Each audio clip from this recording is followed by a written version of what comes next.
Hello students. First lecture में first video में हमने इंट्रोडक्शन ऑफ अकाउंटिंग किया था, मीनिंग ऑफ अकाउंटिंग किया था।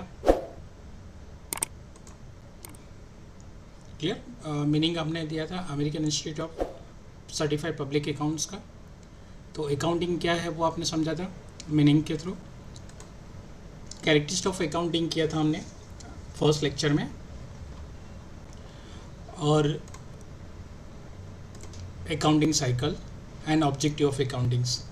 क्लियर? फर्स्ट वीडियो अगर आपने नहीं देखा है तो आप यहाँ से आप देख सकते हो लिंक के ऊपर से।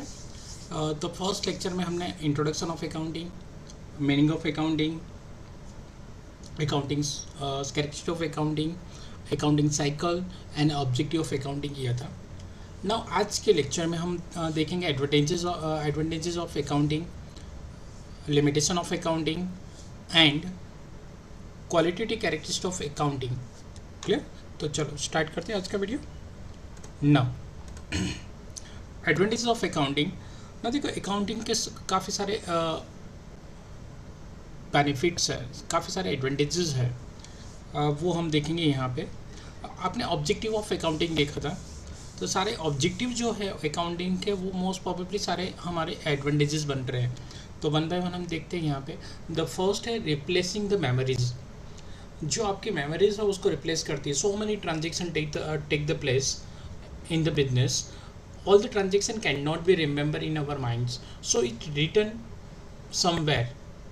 तो ये helpful for replacing the memory, वो हमारी मेमोरी को रिप्लेस करने के लिए हेल्पफुल करता है। If you are recorded transaction in the books, clear, it is not required to remember all the transactions because you are recorded in the books.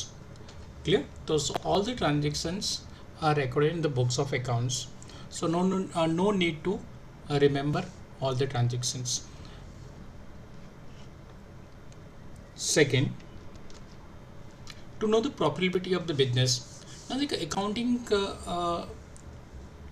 अगर हम करेंगे तो उससे सिस्टमेटिक रिकॉर्ड है, तो we prepare the income statement at the end of the year to know the profit of the business, how much expenses and how much extra income is there in the business.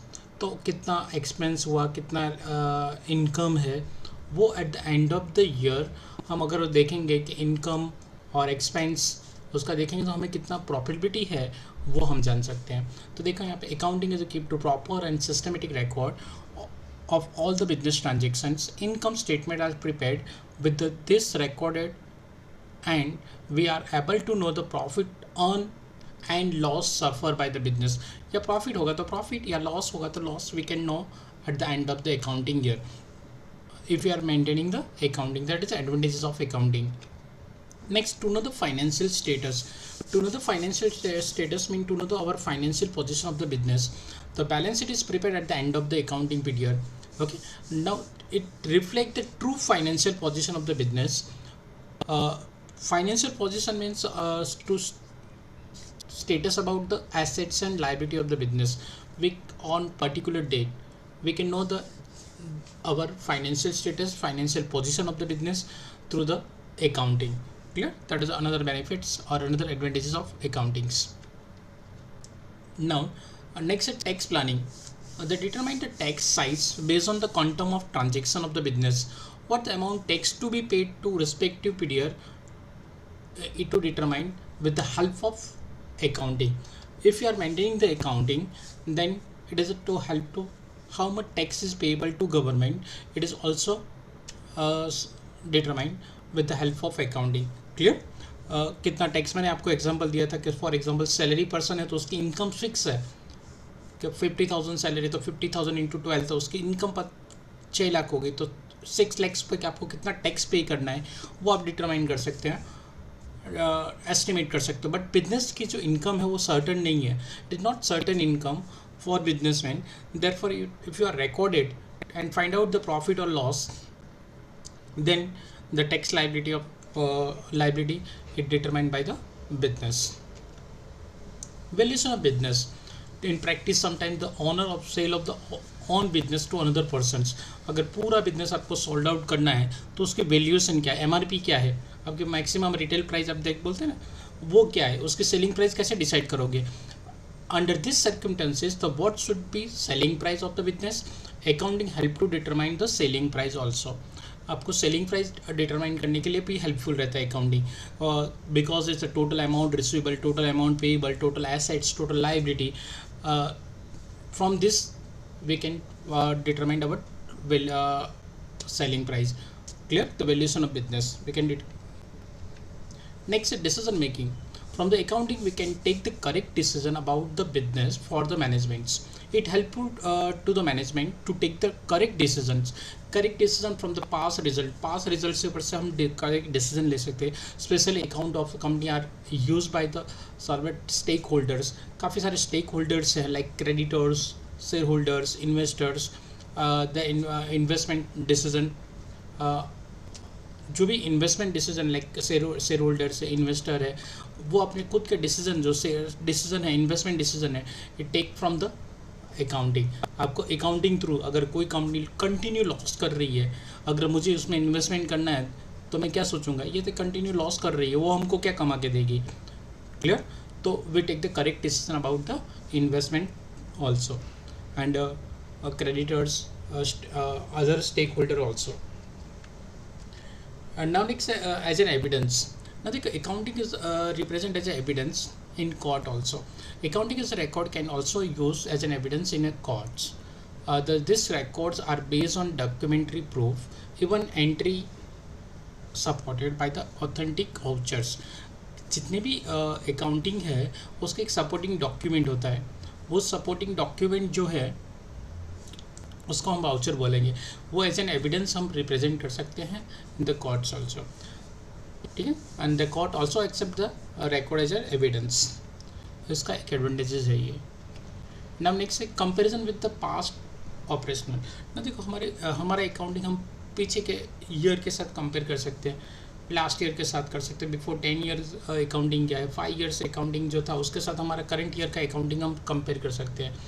तो यहाँ पे लिखा accounting is prepare on the base of the rules and principles due to this features of presentation of performance of profitability of economic condition can be compare with the past and information for the development of the business and can be obtained. तो आप easily compare कर सकते हैं. Apart from this accounts can be compare with the our competitors. हमारे जो competitor है उसके साथ भी हम हमारा अकाउंटिंग कंपेयर कर सकते हैं. तो accounting compare with our accounting compare with other company also and our accounting compare with the past year also. Clear? That is the advantages of accounting. Now the moral control. Now देखो कोई fraud होगा, कोई cheating होगा, employ bye cheating करेगा हमारे पास या malpractice करेगा फ्रॉम द बिजनेस, तो वो रिड्यूस होगा. Accounting is a return proof. This are use as an evidence. Thus the chance of fraud may by the employer reduce हो जाएगा. Accounting assist to keep the moral control over the employee. वो हमको moral control करने के लिए helpful रहेगा. Clear? Now next corrective measures. Corrective measures हमने देखा कि हम हमारा अकाउंटिंग कंपेयर कर सकते हैं. अगर आपको लगता है कि हमने लास्ट 5 ईयर्स में जो किया था और करंट ईयर में जो किया है तो हम कंपेयर करेंगे एंड देन कंपेरिजन के बाद हम क्या करेंगे, करेक्टिव मेजर लेंगे. In practice, it is so happen that the business suffered due to some past decision made by the owners or management of the business. The effect of this decision are reflect in our accounting. उसका जो भी decision लिया होगा उसका accounting our accounting में वो reflect होगा और maybe in form of loss or profits. Clear? To avoid this reductions.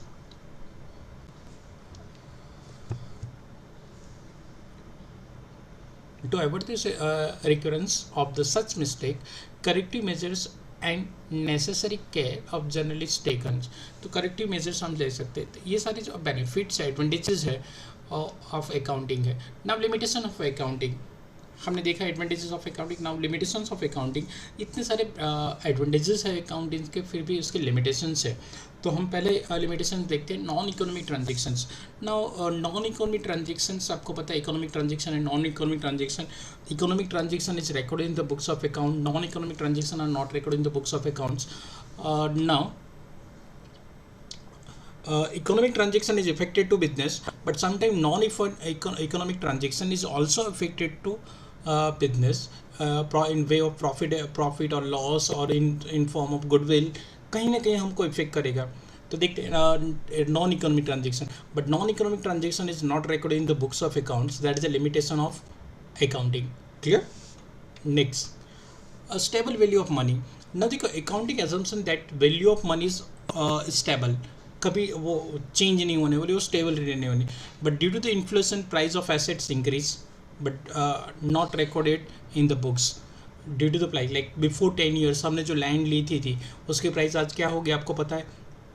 Inflation, due to the inflation the price of land is increase या डिक्रीज, कोई भी, but it's recorded in the books is historical cost. उसकी before 10 years जो हमने purchase किया था वही price पे हमने रिकॉर्ड किया होगा। तो accounting assumption that the value of money remain stable, but accounting assumption ऐसा है कि अकाउंटिंग मनी मीन्स वैल्यू जो है remain stable. Practically this is not possible. Stable value of the money assumption can be treated as a limitation of accounting. Now, historical transaction in events. Now, all the accountings are recorded in the basis of the historical events and historical transactions. Clear? No correction are allowed in transaction for any mistakes, but still historical transaction and events are useful to take the future decisions. That is the limitations of accounting. उसमें कोई correction नहीं कर सकते आप, जो एक record हो गया वो बुक वही प्राइस पे रिकॉर्ड होगा।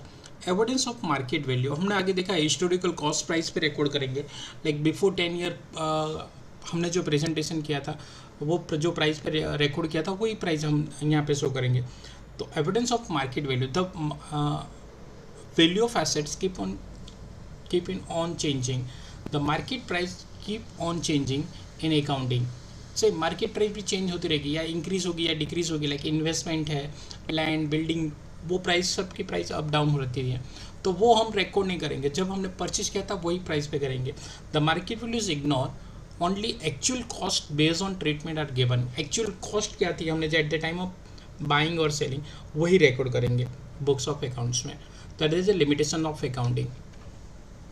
Use of estimates, some expenses like bad debt reserves determined on estimations. It's not actual, it's based on estimation. Like depreciation is also based on estimation, but if estimation are mistake or wrong, it will be reflect in our accounting. But this kinds of estimations are done on the basis of past our experience. जो भी हमारे past experience है and logic से उसके basis पे हम वो estimate करें। So possible of mistake is remain minimum होगा, बट हम पारे हमारे जो पास्ट एक्सपीरियंस हो गए उसके बेस पे हम इसको रिकॉर्ड करते हैं। Now dual standards, there are two important component of accounting, profit and loss accounts and balance sheets.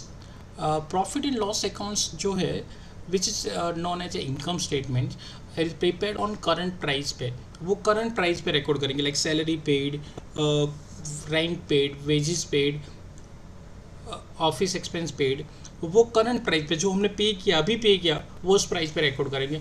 But balance sheet जो है, बैलेंस शीट के जो अमाउंट है उसके एसेट्स और liabilities are disclose at old price as historical price. This kinds of disparity देखने मिलती है आपको यहाँ पे। क्लियर? तो ये जो है वो लिमिटेशंस ऑफ अकाउंटिंग है।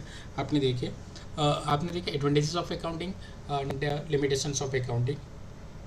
Now, next topic is qualitative characteristic of accounting of information. Now, student यहाँ पे काफ़ी सारे स्टूडेंट्स मिस्टेक करते हैं। आपको अगर एग्जाम में पूछा गया है कि right the qualitative characteristic of accounting informations, clear? Informations क्या आपको पूछा है? Quality characteristic of accounting informations. काफ़ी स्टूडेंट्स जो कैरेक्टरिस्टिक ऑफ अकाउंटिंग लिख देते हैं तो गलत है। तो यहाँ पे आपको लिखते हैं qualitative characteristic of accounting information, जो आप इंफॉर्मेशन प्रोवाइड करते हो आपके स्टेक होल्डर में, उसकी क्वालिटेटिव कैरेक्टरिस्टिक क्या होनी चाहिए। तो उसकी क्वालिटेटिव कैरेक्टरिस्टिक है 4, 1 by 1। फर्स्ट करते रिलायबिलिटी। ना देखो reliability it is important characteristic of accounting information. Means जितनी भी अकाउंटिंग आप करोगे वो रिलायबल होने चाहिए, ट्रस्टवर्दी होने चाहिए। सारे अकाउंटिंग एंट्री ट्रांजेक्शन्स वो ट्रस्टवर्दी, कोई भी जो स्टेक होल्डर है वो आप पे ट्रस्ट करे वैसे अकाउंटिंग होना, रिलायबल अकाउंटिंग होना चाहिए। Clear. Accounting information should be made in available in fair and careful way. Easily कोई ट्रस्ट करे, reliable information provided to the stakeholders. Clear. The first is the reliability of accounting informations. Second है relevance. Relevance means आपकी जो accounting informations है इतने relevant होनी चाहिए. Like financial statement is disclosed in the books in a different way, and other information provided to the stakeholder is a different way. So that information disclosed by the book of accounting वो different नहीं होनी चाहिए, वो similar होनी चाहिए। Clear. Relevant होनी चाहिए, relevant to stake holders. उस पर उसके relevant, irrelevant information not provided, unnecessary information can not be provided to the stake holders. That is quality characteristic of accounting. Now देखो यहाँ पे the accounting information disclose by the books of accounts of financial statement must be relevant. If it is it means that accounting informations should not overburden with unnecessary and irrelevant informations. Like किसी को ज़रूरत ही नहीं है वो information आप provide करोगे अपने stake holder को, तो वो इन्फॉर्मेशन उसको कुछ काम की नहीं है, तो वो अवॉइड करनी, should be avoided. Clear. Now next third है अंडरस्टैंडेबिलिटी। Now देखो accounting information should be recorded, presented and interpretation in such a way that it should be easily understood and grasped by the user. Its user, जितनी भी user है वो इसको easily understood करने चाहिए, grasp करने चाहिए, और easily उसको knowledge, अगर suppose उसको accounting knowledge नहीं है तो भी वो presentations हमारा ऐसा होना चाहिए कि वो कुछ समझ सके, कुछ ग्रास्प कर सके अकाउंटिंग के बारे में कि नहीं एक कंपनी में इन्वेस्टमेंट करना हमारे लिए बेनिफिशियल्स है। तो accounting information should be provided to the users, should be understandability होनी चाहिए। तो informations, if accounting statement is prepared proper then information is understand easily all the types of user. We can say that economic information should be presented in understandable manners. Clear. ये हमारा third है। Next उसके बाद है comparability. हाँ, comparability means आपको पता चले कंपेरिजन है। Accounting information is comparability, it is important qualitative characteristic. जो इन्फॉर्मेशन है वो आप कंपेयर कर सको, आपकी इन्फॉर्मेशन आपके साथ ही कंपेयर कर सको, आपकी इन्फॉर्मेशन जो आपके कॉम्पिटिटर है उसके साथ भी कंपेयर कर सको। We know that important decisions are made it's comparison with the previous accounting information. Accounting information can be compare between different year and different firms. आप किसी फर्म के साथ भी कंपेयर कर सकते हो, जो आपके कॉम्पिटिटर है उसके साथ भी कंपेयर करते हो, और डिफरेंट ईयर के साथ भी कंपेयर कर सकते हो। तो अकाउंटिंग इन्फॉर्मेशन जो है वो ऑलवेज कंपेरेटिव होनी चाहिए, अंडरस्टैंडेबिलिटी होनी चाहिए, रिलेवेंट इन्फॉर्मेशन होनी चाहिए एंड रिलायबल इन्फॉर्मेशन होनी चाहिए। Always there are 4 qualitative characteristic of information. Reliability, next relevance information, understandability and comparability. Means आपकी जो इन्फॉर्मेशन है वो रिलायबल होनी चाहिए, इजीली अंडरस्टूड होनी चाहिए, क्लियर, रिलेवेंट इन्फॉर्मेशन होनी चाहिए एंड कंपेरिजन पॉसिबल होना चाहिए। तो ये सारी accounting informations quality characteristic of 4 quality characteristic of accounting information है। क्लियर। तो आज के लेक्चर में हमने देखा advantages, limitations and qualitative characteristic of accounting. Now third video में हम देखेंगे अकाउंटिंग टर्म्स। अकाउंटिंग टर्म्स के बारे में अगर हम बोलेंगे तो like what is the capitals, what is the purchase, what is the sales, creditors, debtors, bad debts, काफ़ी सारे वर्ड्स ऐसे हैं, उसका मीनिंग आपको समझना पड़ेगा। क्योंकि अकाउंटिंग अगर टर्मिनोलॉजी नहीं है आपके पास तो आप उसको ट्रीट कैसे करोगे तो वो हमको अकाउंटिंग टर्मिनोलॉजी समझनी है सारी। तो नेक्स्ट लेक्चर में मैक्सिमम पॉसिबल्स अकाउंटिंग टर्मिनोलॉजी हम सीख लेंगे। तो आगे हमको अंडरस्टैंड जो भी है अंडरस्टूड आपको इजी हो जाए वैसे हम ट्राई करेंगे।